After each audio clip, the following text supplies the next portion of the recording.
خود قرآن مجید میں اس کا اشارہ موجود ہے۔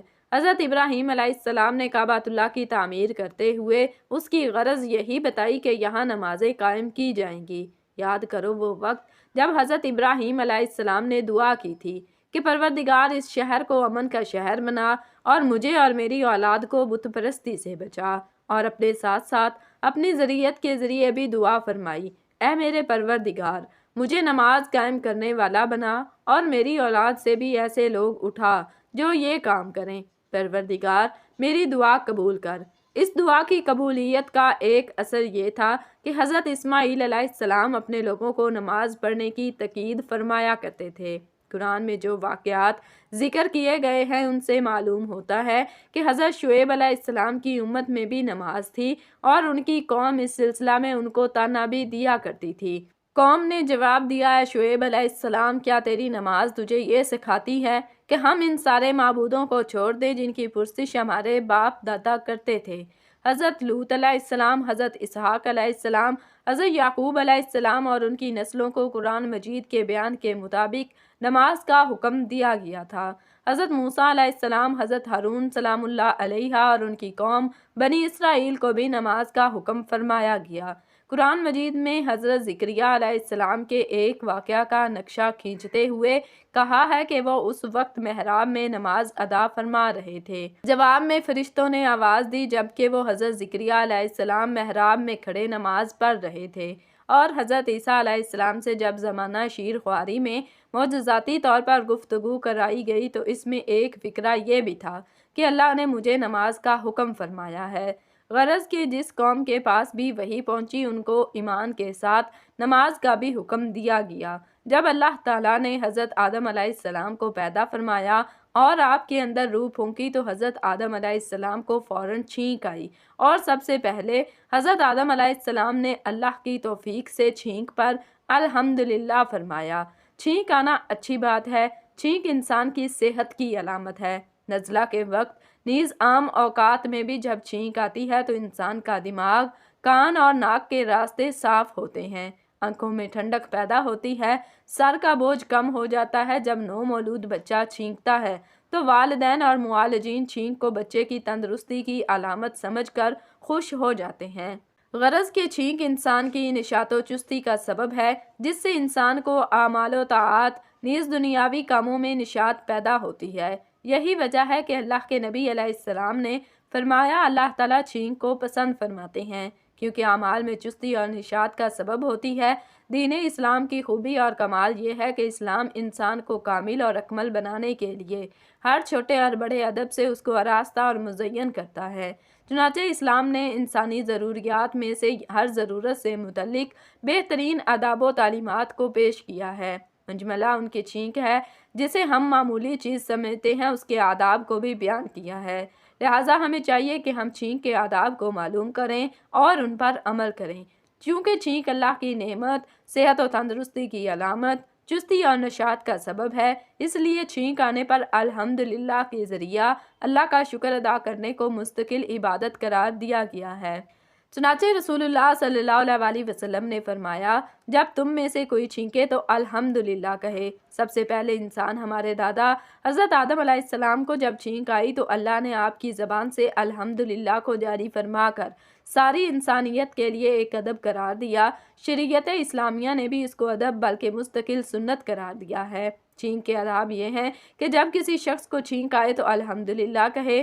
جب چھینکنے والا اپنی چھینک پر الحمدللہ کہے تو سننے والا اس کے جواب میں یرحمک اللہ کہے۔ یمحرک اللہ کے جواب میں چھینکنے والا یہدیکم اللہ و یصلح بالکم کہے۔ چھینکنے والا چھینک کے وقت اپنے چہرے کو کپڑے یا کم از کم ہاتھ سے ڈھانک لے تاکہ چھینک کے وقت ناک اور منہ سے نکلنے والی ریزش سے کسی کو تکلیف نہ ہو۔ نیز کھانے پینے کی چیزوں میں ناک اور منہ کی رطوبت نہ گرے۔ چھینک کے وقت اپنی آواز کو پست رکھیں۔ آپ علیہ السلام چھینک کے وقت اپنے چہرے کو کپڑے یا ہاتھ سے ڈھانک لیتے تھے اور آواز کو پست کر لیا کرتے تھے۔ محرم عورتیں چھینک کر الحمدللہ کہیں تو محرم مردوں کے لیے یرحمک اللہ کہنا ضروری ہے۔ نیز مرد محرم مرد کی چھینک کا جواب دینا بھی ضروری ہے۔ مسلمان بھائی چھینک کر الحمدللہ کہے تو اس کے جواب میں یرحمک اللہ کہنا یہ اس کا شرعی حق ہے۔ رسول اللہ صلی اللہ علیہ وسلم نے فرمایا، ایک مسلمان بھائی پر دوسرے مسلمان بھائی کے لیے 6 حقوق ہیں جب کوئی مسلمان بھائی بیمار ہو جائے تو اس کی عیادت کرے۔ نمبر 2 جب کسی مسلمان کی وفات ہو جائے تو اس کے جنازہ میں شرکت کرے۔ نمبر 3 اگر دعوت دے تو قبول کرے۔ نمبر 4 سلام کرے تو سلام کا جواب دے۔ نمبر 5 چھینک پر الحمدللہ کہے کہ تو اس کے جواب میں یرحمک اللہ کہے۔ نمبر 6 مسلمان بھائی کی موجودگی اور غیر موجودگی میں اس کے ساتھ خیر خواہی کا معاملہ کرے۔ جب چھینکنے والا الحمدللہ کہے تو سننے والا یرحمک اللہ کہنا بعض علماء کے نزدیک واجب ہے، بعض علماء نے مستحب قرار دیا ہے، جمہور علماء کے نزدیک فرض کفایہ ہے۔ لہٰذا چھینکنے والے کے الحمدللہ سننے والا ایک شخص ہو تو ضرور یرحمک اللہ کہنا چاہیے۔ اگر ایک جماعت ہو تو ان میں سے کسی ایک شخص کی طرف سے یرحمک اللہ کہنا کافی ہے۔ مندرجہ ذیل مواقع میں چھینک کا جواب ضروری نہیں۔ جو آدمی چھینک کر الحمدللہ نہ کہے، آپ علیہ السلام نے فرمایا جب تم میں سے کسی کو چھینک آئے اور وہ الحمدللہ کہے تو تم جواب دو، اگر وہ الحمدللہ نہ کہے تو اس کا جواب مت دو۔ لہٰذا جو شخص اپنی چھینک پر الحمدللہ نہ کہے وہ جواب کا مستحق نہیں۔ حضرت انس فرماتے ہیں کہ رسول اللہ صلی اللہ علیہ وسلم کی خدمت میں 2 شخص حاضر تھے، دونوں کو چھینک آئی۔ آپ صلی اللہ علیہ وسلم نے ایک شخص کی چھینک پر یرحمک اللہ فرمایا، دوسرے کی چھینک پر یرحمک اللہ نہیں فرمایا۔ اس پر دوسرے شخص نے عرض کیا، یا رسول اللہ آپ نے اس کے لیے یرحمک اللہ فرمایا، میرے لیے نہیں فرمایا۔ آپ نے فرمایا اس نے چھینک پر الحمدللہ کہا اس لیے وہ جواب کا مستحق ہوا، اور تم نے اپنی چھینک پر الحمدللہ نہیں کہا تو تم جواب کے مستحق نہیں ہوئے۔ حضرت ابو موسیٰ فرماتے ہیں کہ یہودی لوگ رسول اللہ صلی اللہ علیہ وسلم کی خدمت میں چھینکتے تھے، چھینک پر الحمدللہ بھی کہتے اور یہ امید رکھتے کہ آپ علیہ السلام جواب میں یرحمک اللہ فرمائیں گے، لیکن آپ علیہ السلام ان کے جواب میں یرحمک اللہ نہ فرماتے، اس لیے کہ وہ اپنی بے ایمانی کی وجہ سے اللہ کی رحمت کے مستحق نہیں ہے، لہٰذا ان کو رحمت کی دعا نہیں دی جا سکتی، بلکہ ان کے جواب میں آپ علیہ السلام فرماتے اللہ تم کو ہدایت دے اور تمہارے اعمال درست فرمائے۔ جمعہ اور عیدین کے خطبات کے وقت میں جواب نہ دے، کوئی شخص بیت الخلاء میں چھینک کر الحمدللہ کہے تو اس کا جواب بھی لازم نہیں۔ اگر کسی شخص کو نماز میں چھینک آ گئی اور اس نے بے اختیار الحمدللہ کہہ دیا تو نماز فاسد نہیں ہوگی۔ جو نمازی چھینکنے والے کا جواب یرحمک اللہ کہے اس کی نماز فاسد ہو جائے گی۔ رفاع بن رافع رضی اللہ تعالیٰ عنہ کہتے ہیں کہ میں نے رسول اکرم صلی اللہ علیہ وسلم کے پیچھے نماز پڑھی، مجھے چھینک آئی تو میں نے الحمدللہ حمدن کثیرن طیبن مبارکا فیہ مبارکا علیہ کما یحبی ربنا ویردا کہا۔ جب رسول اللہ صلی اللہ علیہ وسلم نماز پڑھ کر پلٹے تو آپ نے پوچھا نماز میں کون بول رہا تھا تو کسی نے جواب نہیں دیا، پھر آپ نے یہی بات دوبارہ پوچھی کہ نماز میں کون بول رہا تھا، اس بار بھی کسی نے کوئی جواب نہیں دیا، پھر آپ نے یہی بات تیسری بار پوچھی کہ نماز میں کون بول رہا تھا۔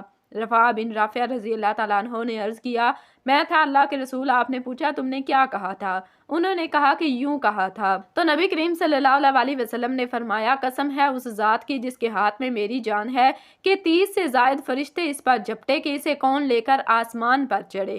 اللہ پاک سے دعا ہے کہ اللہ پاک ہمیں دین کی مکمل سمجھ نصیب فرمائے اور ہمیں نیکوکاروں میں شامل کرے، آمین۔ ناظرین کمنٹ باکس میں اللہ تعالیٰ کے 99 ناموں میں سے ایک نام ضرور ٹائپ کریں۔ جزاکم اللہ خیرن کثیرا۔